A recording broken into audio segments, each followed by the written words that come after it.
ధనలక్ష్మీర్మోక్షలక్ష్మీ జయలక్ష్మీ సరస్వతి శ్రీర్లక్ష్మీర్వరలక్ష్మీశ్చ ప్రసన్నా మమ సర్వదా సరసిజనిలయే సరోజహస్తే ధవళతమాంశుకగంధమాల్యశోభే భగవతి హరివల్లభే మనోజ్ఞే త్రిభువన భూతికరి ప్రసీద మహ్యం త్రిభువన భూతికరి ప్రసీద మహ్యం.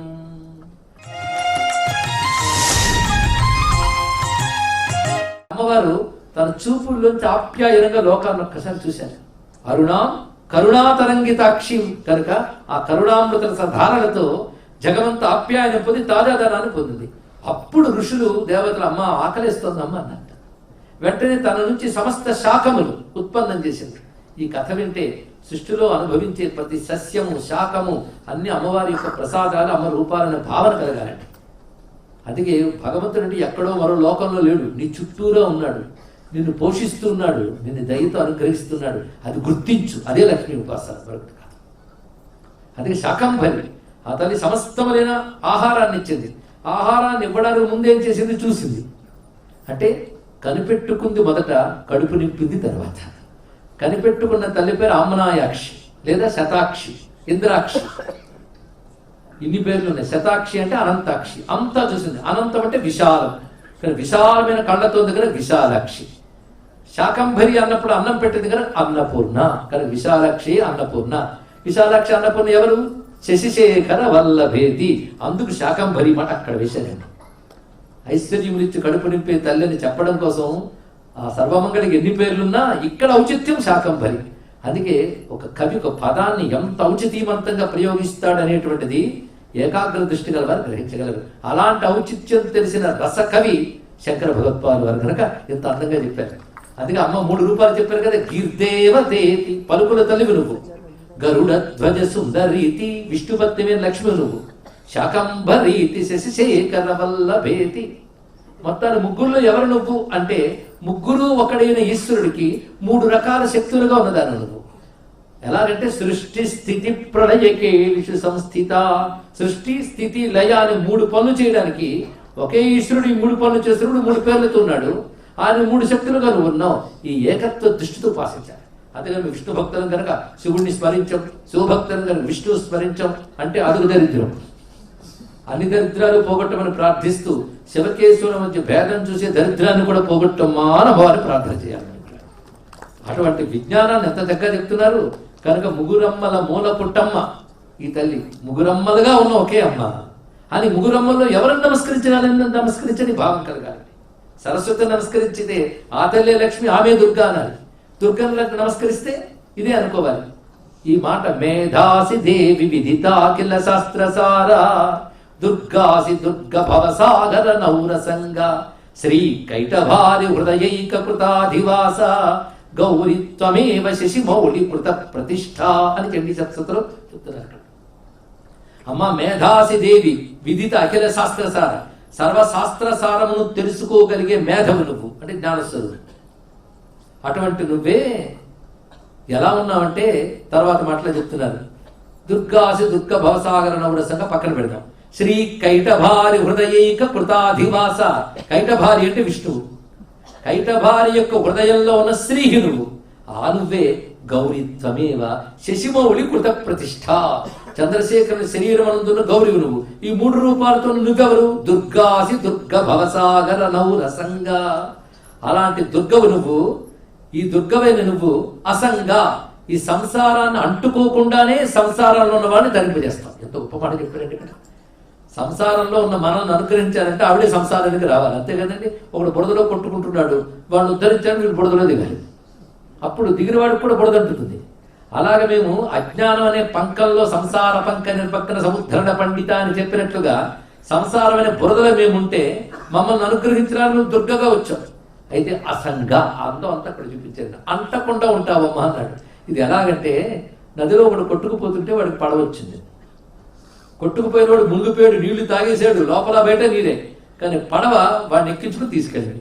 పడవ నీటిలో ఉంది కానీ నీటికి అంటలేదు. అది అంటలేదంటే అర్థం నీరు దానిలోకి ప్రవేశించలేదు. అంటే మాయామయమైన సంసారంలో మాయలో కొట్టుకుపోతున్నాడు జీవుడు. ఈ సంసారంలోకి వచ్చి మాయకు అంటకుండానే మనల్ని మాయ నుంచి దాటించుతుంది పడవలాగా అమ్మవారు. పడవలాగా నావే వసింధుం దురితాగ్ని. మళ్ళీ దుర్గా సూక్తం. లక్ష్మి గురించి చెప్పండి, దుర్గ గురించి చెప్తున్నారేంటండి అని ఎవరు అనాలని నేను అనుకుంటున్నాను. అందుకే ఎంత అందమైన పాట. దుర్గాసి దుర్గ భవసాగర నౌహ్. భవసాగరము అతి కష్టమైన సంసారం అనే సాగరానికి నౌహ్ అంటే నౌకగా, అసంగా అంటకుండా తరింపజేసే నువ్వు ఎవరు? నువ్వే 3 రూపాలు. మేధాసి దేవి విదితాకల శాస్త్రసార శ్రీ కైటభారి హృదయేక కృతాధివాస గౌరీత్వమేవ శిశుమౌళి కృత ప్రతిష్ఠ. అక్కడ సప్తశతులు చెప్పిన మాట, ఇక్కడ శంకరుడు చెప్పిన మాట రెండు ఒకటేనన్నమాట. మళ్ళీ సౌందర్యలహరిలో ఇలాంటి శ్లోకం మళ్ళీ గీతోనే మొదలవుతుంది. కిరామాహుర్దేవీం ద్రుహిణ గృహిణీమాగమవిదః హరే పత్నీం పద్మాం హర సహచరీం అద్రితనయాం తురీయా కాపిత్వం దురధిగమ నిస్సీమ మహిమ మహామాయా విశ్వం భ్రమయసి పరబ్రహ్మ మహిషి. అక్కడ చూపించారు.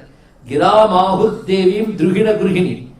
ద్రుహిణ అంటే బ్రహ్మదేవుడు, ద్రుహిణ గృహిణి అంటే బ్రహ్మకు ఇల్లాలివైన గిరాం దేవి వాక్కుల తల్లిగా నిన్ను ఆగమ విధ, ఆగమ శాస్త్రవేత్తలు చెప్తున్నారు. ఆ నిన్నే హరే పత్నీం పద్మ, విష్ణువు యొక్క పత్నివైన పద్మ అంటున్నారు. ఆ నిన్నే హరసహచరీం అద్రితనయాం, కొండలరాజు కూతురువై శివునికి పత్నిగా ఉన్న గౌరి అంటున్నారు. ఎందుకు నువ్వెవరమ్మా అంటే 3గా ఉన్న 3ంటికి అతీతము నువ్వమ్మ. తురియా కాపిత్వం, 3ంటికి అతీతుడైనప్పుడు పరమేశ్వరి పేరు పరబ్రహ్మ. ఆ పరబ్రహ్మ యొక్క పట్టమహిషివు నువ్వు. అది తురియా కాపిత్వం. దీన్ని బట్టి అమ్మవారు అర్థమవుతారా?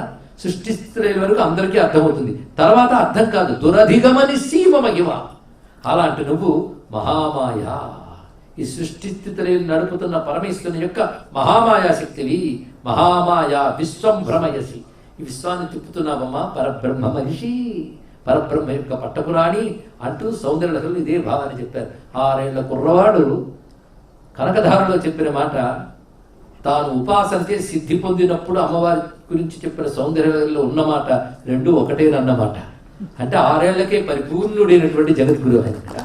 అది ఈ శ్లోకంలో ముగురమ్మల మూలపుటమ్మగా మహాలక్ష్మిని ప్రత్యక్షం చేస్తూ గిర్దేవతేతి గరుడ ధ్వజ సుందరీతి శాకంభరీతి శశిశేఖర వల్లభేతి సృష్టిస్థితి ప్రళయకేళిషు సంస్థితాయై తస్యై నమస్త్రిభువనైక గురోస్తరుణ్యై. ఇప్పటి 10 శ్లోకాలు అయిపోయాయి. 9 శ్లోకాలు ఎంత రమ్యంగా వచ్చాయి కదా కళ్ళ గురించి. 10వ శ్లోకం అమ్మవారు అంటే ఏంటో చెప్పారు. ఇప్పుడు నమస్కారాలు మొదలు పెడుతున్నారు. నమోస్తు నమోస్తు నమోస్తు. ఇక్కడే తస్యై నమః దగ్గర నమస్కారం మొదలైంది. అక్కడి నుంచి కొనసాగుతుంది. 21 నమస్కారాలు ఉన్నాయి మొత్తం. త్రిసప్త సమిధకృత పురుషోక్తం విన్నారా? త్రిసప్త అంటే 21. అంటే యజ్ఞం యందు ప్రధానంగా వాడబడుతున్న 21 సమిధులు.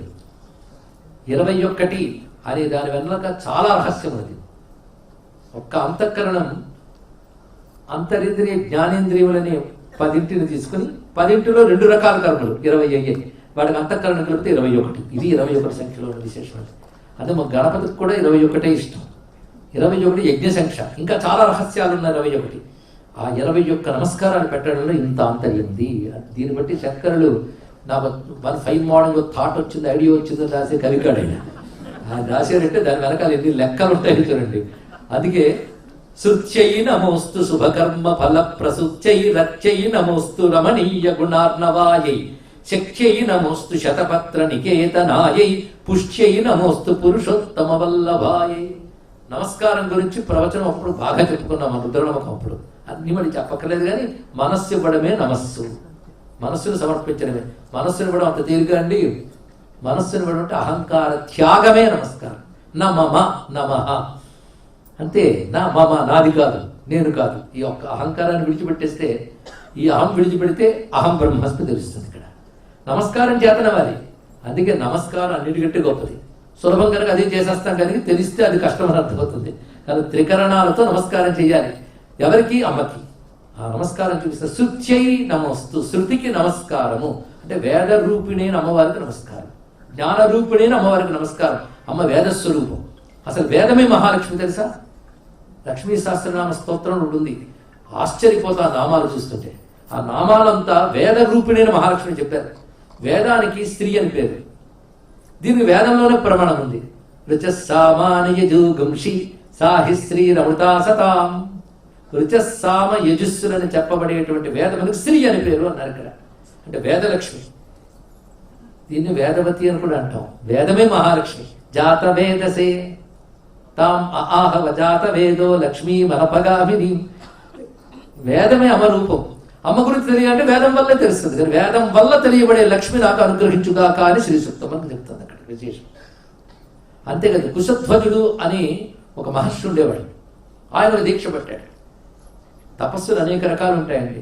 అయితే నీ అంతటి నువ్వు పిచ్చి తపస్సులు చేయకూడదు. శాస్త్రం చెప్పింది చేస్తేనే తపస్సు. నీకు నీ నియమాలు ఏర్పాటు చేసుకుని 40 రోజులు భోజనం చేయకుండా ఉంటానండి అంటే ఎవరు చెప్పాడు నీకు? 40 రోజులు భోజనం మానేమని ఏ శాస్త్రం ఉంది? నేను అనుకున్నాను. అనుకుంటే సరిపోదు. గురువుని ఆశ్రయించి నియమం తీసుకోవాలి. మనంతట మనం నియమం చేయకూడదు. గురువు శాస్త్ర ప్రకారం చెప్పింది చేయాలి. గురువు శాస్త్రాన్ని తెలుసుకుంటాడు, నిన్ను అర్థం చేసుకుంటాడు, నీకేది ఉచితమో చెప్తాడు. అది తెలుసుకోవాలి ఇక్కడ. అందుకే మెడిసిన్కి పేషెంట్కి మధ్య డాక్టర్ ఎలాగో శాస్త్రానికి శిష్యుడికి మధ్య గురువు అలా ఉంటుంది. ఇంకో పద్ధతిని చెప్తాడు. ఆ పద్ధతి ప్రకారం దీక్ష చేయాలి. అందుకని మనంతరం మన దీక్షలు ఏం చేసుకోకూడదు. అది నిజం ఫిట్ అవుతుందో ఏదో నీకే తెలియదు. మధ్యలో డ్రాప్ కూడా చేసేస్తాడు. గురువుని అనుసరించి దీక్షలు చేయాలి. వాడికి పద్ధతి తెలిసి ఎలా చేయాలి అనేటువంటిది. అలాగా ఈ కుశధ్వజుడు గొప్ప శాస్త్రవేత్త. అందుకు ఒకటే నియమం పెట్టుకున్నాడు. ఎవడైనా ఆమ్నాయ నియమం. అది కూడా తపస్సే. తద్ధి తపస్ తద్ధి తపహ అని ఉపనిషత్తు చెప్పేటప్పుడు అధ్యయనం ఒక తపస్సు, శాస్త్రాధ్యయనం ఒక తపస్సు తెలుసా? శ్రవణం చేయడం ఒక తపస్సు. తపస్సే ఏదైనా. అందుకే చిన్నపాటి సత్కర్మనైనా నియమబద్ధంగా చేసినప్పుడు తపస్సు. ఈయనేం తపస్సు చేస్తున్నాడంటే వేదము భగవత్ స్వరూపం. అందుకని వేదం ఊరికిన టెక్స్ట్ బుక్ కాదు.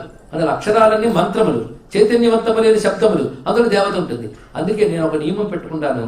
వేదం అలా వెళ్ళవేస్తూ ఉంటాను. ఎంతవరకు అలా చేస్తూ ఉంటాను. అదే నా తపస్సు అనుకుని ఆమ్నాయం అంటారు దాన్ని, వల్లెవేయుట. అలా వేదాన్ని వల్లెవేస్తున్నాడు. అలా ధ్యానంతో, మామూలుగా వేదాన్ని చెప్పడం వేరు, అది తపస్సే. కానీ భక్తితో ధ్యానంతో ఆ మహానుభావుడు ఏకాగ్రంగా ఏకాంతంలో నిరంతరం వేదం వల్లెవేస్తూ ఉంటే వేద అక్షరములకు తేజస్సు అండి. ప్రతి అక్షరములకు తేజస్సు ఉంటుంది వేద మంత్రాల్లో. ఆ తేజస్సు అంతా వెలికొచ్చింది. మొత్తం ఆయన వల్లెవేయగా ఆ తేజస్సు అంతా ఒక రూపం ధరించి ఒక శిశువుగా మారాడు ఎదురుగా. ఆ శిశువు ఎవరు? వేదం యొక్క తేజస్సు.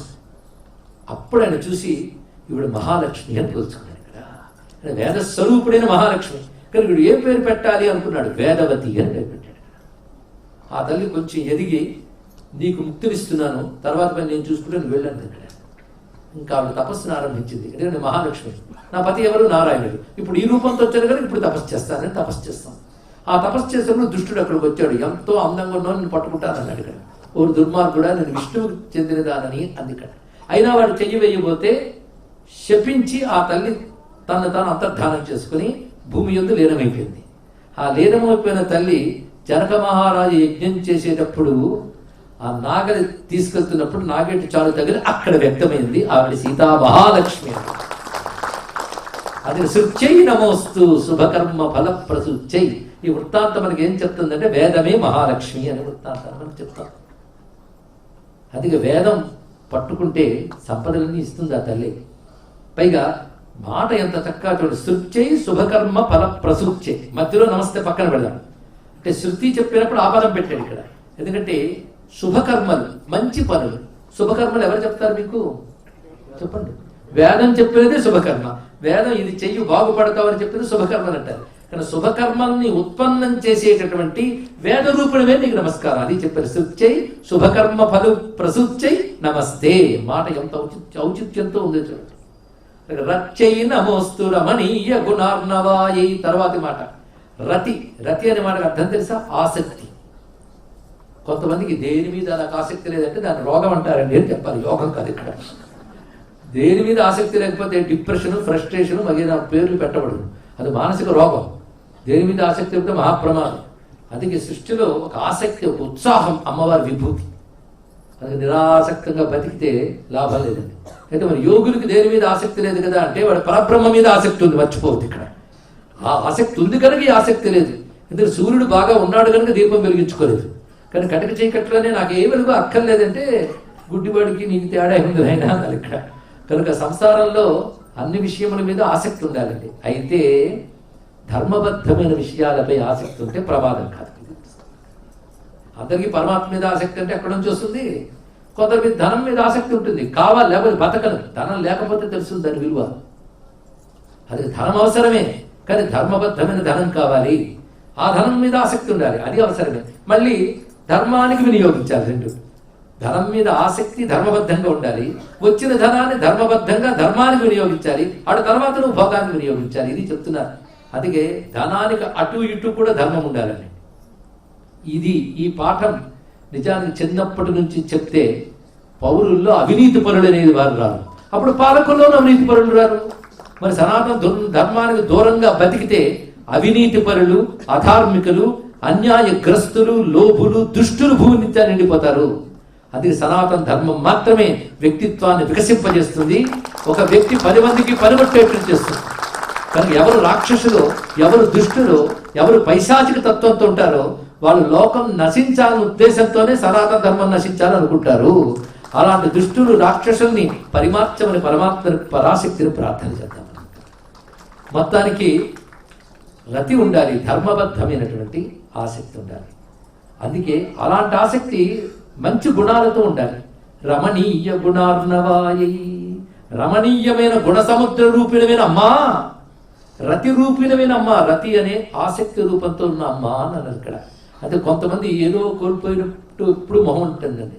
వాళ్ళకు ఒక ఉత్సాహం, ఒక ఆసక్తి కలగాలి, మనం తాపత్రయపడతాం. కలిగితే వాళ్ళు లైవ్లీగా జీవితంలో ఉత్సాహంగా చక్కగా గడుపుతారు. అవునా లేదా? అప్పుడు ఆ ఇల్లు బాగుంటుంది. ఆసక్తి ఉంటే వాళ్ళు ఉత్సాహంగా ఉంటారు, ఉత్సాహంతో కర్మను ఆచరిస్తారు. కర్మ వల్ల శక్తి జనరేట్ అవుతుంది, ప్రపంచం నడుస్తుంది. కానీ ప్రపంచం నడవడానికి కావాల్సిన కర్మకి ఆసక్తి అనేది అంత ముఖ్యం.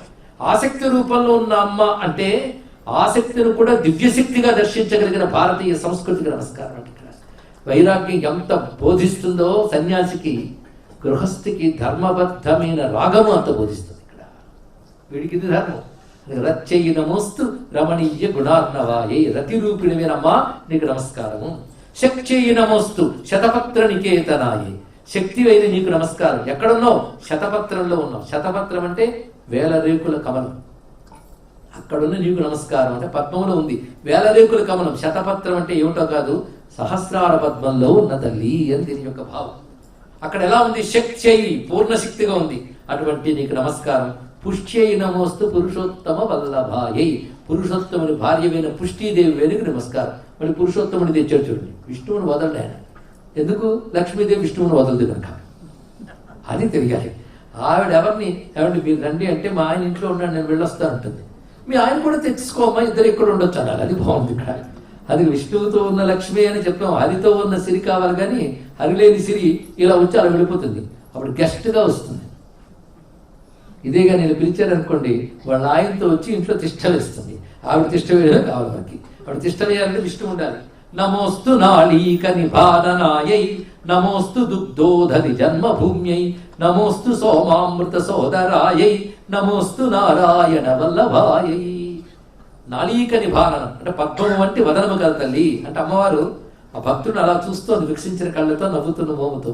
అప్పుడు వర్ణించాడు, పద్మము అంటే ముఖం కలిగిన తల్లి, దుగ్ధోధని జన్మభూమ్యై, క్షీర సముద్రాన్ని పుట్టినిల్లుగా కలిగిన ఓ తల్లి, సోమామృత సోదరాయై, సోమునికి అమృతునికి లేదా అమృతానికి తోబుట్టువైన దానా అన్నాడు ఇక్కడ.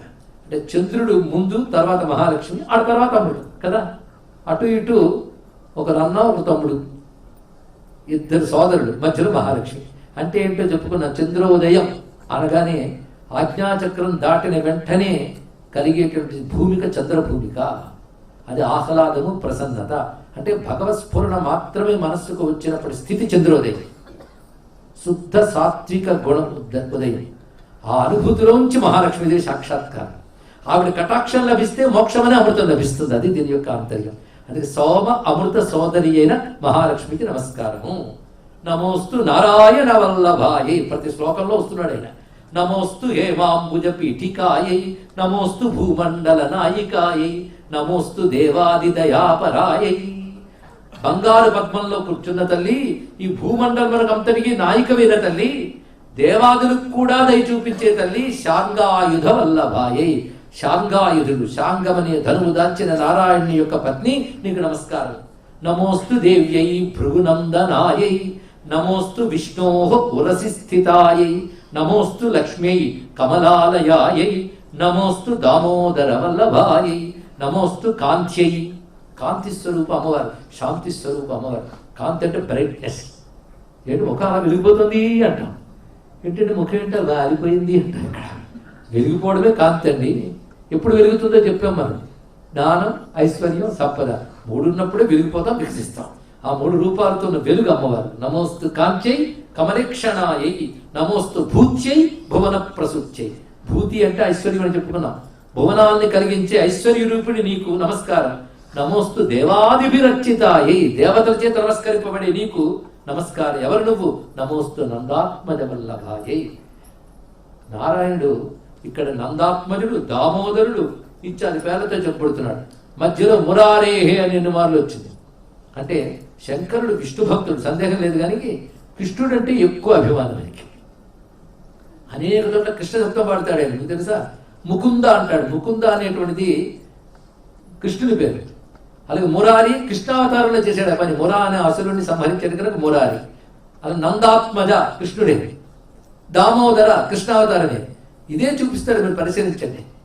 అంతేకాదు మన సౌందర్యలహంలో కూడాను అమ్మవారిని వర్ణించేప్పుడు తనీయాంశం పాంసం ఇత్యాది చెప్తూ తవచరణ పంకేరు భవం విరించి సించన్వన్ విరచయిత లోకానవికలం.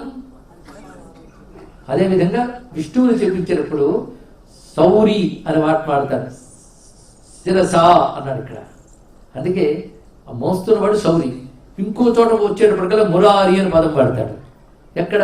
అవిద్యానామంతస్తిమిరమిహిర ద్వీప నగరీ జడానాం చైతన్య స్తవక మకరంద శ్రుతి జరి దరిద్రాణాం చింతామణి గురునికా జన్మద జలధో నిమగ్నానాం దంష్ట్రా మురరిపు వరాహస్య భవతి అన్నాడు ఇక్కడ. వరాహం అనొచ్చు కదా, మురరిపు వరాహం అన్నాడు. ఎందుకండి? మురారి అంటే కృష్ణుడు. ఈ కృష్ణుడే వరాహతారు. అంటే కృష్ణుడు అంటే అంత ఇష్టం అండి. అందుకే కృష్ణుడి మాటకు భాష్యం దశాను ఇక్కడ.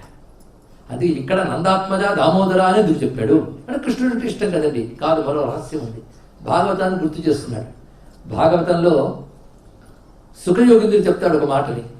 రేపల్లె బాగుంది, కానీ కృష్ణుడు వచ్చిన తర్వాత రేపల్లె మరీ బాగుంది అయ్యా అన్నాడు.